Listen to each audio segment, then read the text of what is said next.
Hey guys, it's Brett. Thanks for dropping by my channel. So today I wanted to talk about February possibilities. Tons of new books coming out, some of which I want to get to, others I'm not going to get to right now. I have overcommitted myself to a bunch of buddy reads, mostly on Instagram, which is fine, and I'm going to really try to stick to them. But one of them happens to be almost a 900-page book, so that is clearly going to take a little bit of my time. But the great thing is it's meted out over several weeks. So let's get into it. All right, so first I just wanted to talk about what I am currently reading at this moment. The first thing is A Waiter in Paris by Edward Chisholm. I've talked about this before on my channel. This is a nonfiction book. Edward Chisholm, in 2011, moved with his girlfriend to Paris with dreams of becoming a writer, but the reality of having to get a job suddenly came crashing down and a breakup. So he, without knowing the language at all, beats the streets and ends up getting a job in a restaurant. So the book is really kind of an expose of what it's like to work in the City of Lights, which is, of course, one of the foodie capitals in the world. And he kind of pulls the curtain back to reveal what it's really like. And it is desperate, desperate, desperate. So I'm enjoying it. I don't think it's like amazing, but we'll see. It's entertaining. It's well written. It reads like fiction. But so I'll see.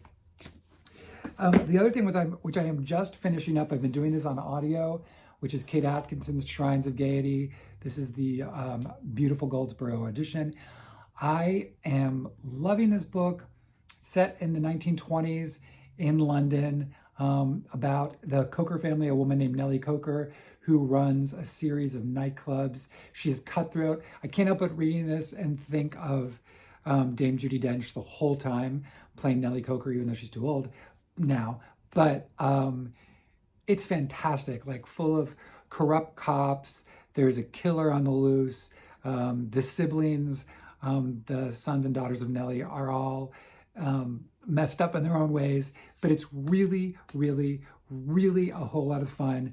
Atkinson writes with just a terrific sense of humor. I find myself laughing a lot. And I also love the way she tells a story, which is she'll just launch into something and you have to kind of keep going to then get the backstory of what she's actually talking about. So it's a great character device because it reveals things. I find that you're suddenly like, oh, that's who that person was with. That it's not all incredibly linear. And I say that to also add, it's not complex at all. It's just a way of telling the story, which is really great. But big love for this. All right, and the last thing, which is the buddy read that I'm involved with now, is The Luminaries by Eleanor Catton, who has a new book that will be coming out, I believe, the beginning of April or the end of March. So I'm reading this with a group on Instagram. There's a large group of us. I've just started it, so I really can't speak anything about it yet. You'll have to let me know if you've read this. It won the Booker Prize several years ago, so we'll see. I can't tell you anything about it yet. All right, so now for other stuff that I'm planning to read this month. Biography of X by Lacy, which comes out in the end of March. This is a fictionalized biography that is told by the lover to X. It looks really interesting. This was gifted by FSG. Thank you for that. So I know that The Bar in the Bookcase read this and loved it. And I follow a lot of what he reads.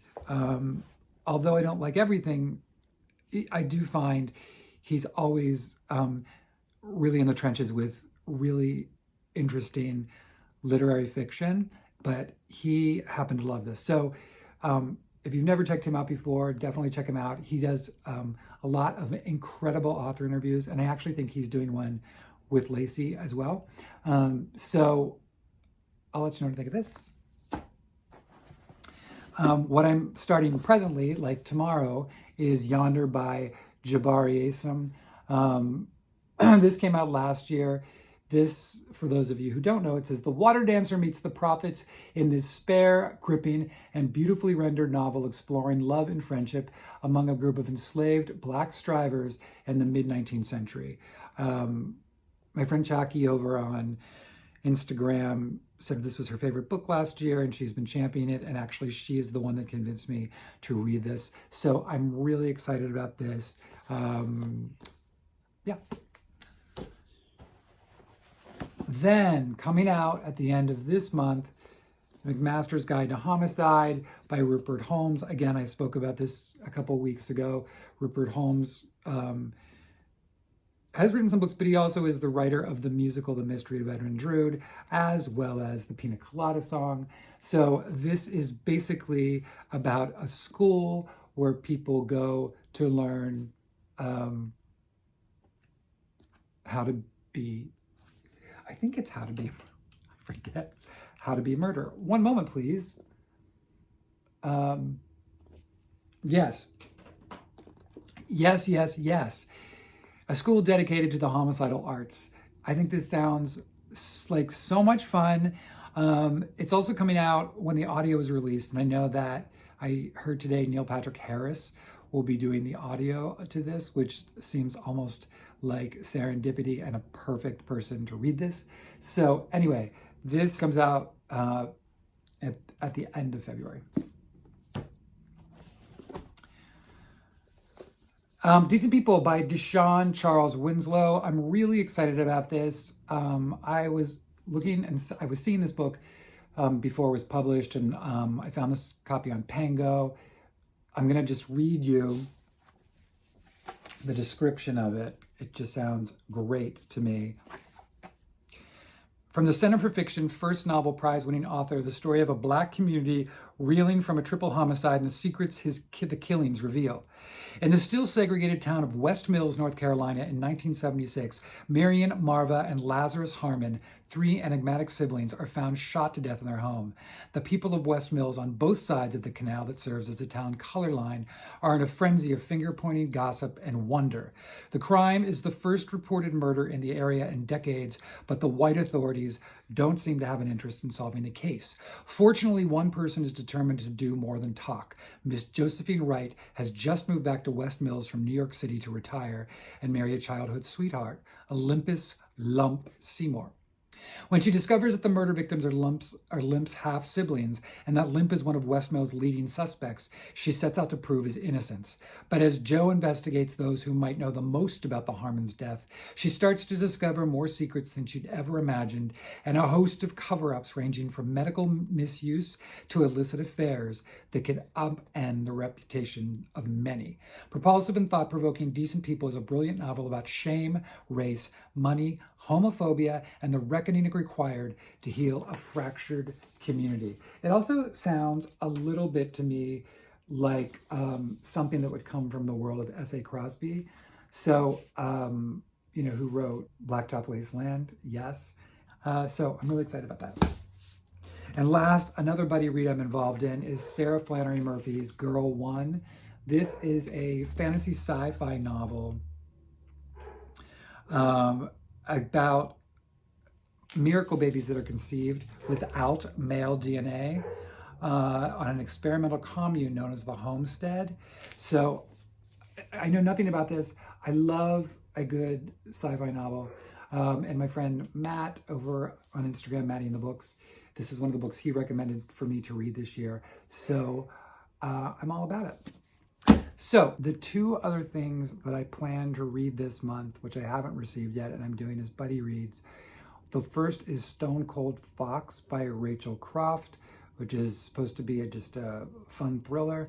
The second is the new book from Rebecca Makkai, I Have Some Questions for You. which involves a podcaster and there's a murder, and I really liked The Great Believers, like so many people did, so I'm particularly excited about this. So if I get through all of these things, then who knows? We'll see. Let me know if you've read any of these. Let me know if you have interest in any of these. I hope you're all having a fantastic day, and thank you again for stopping by.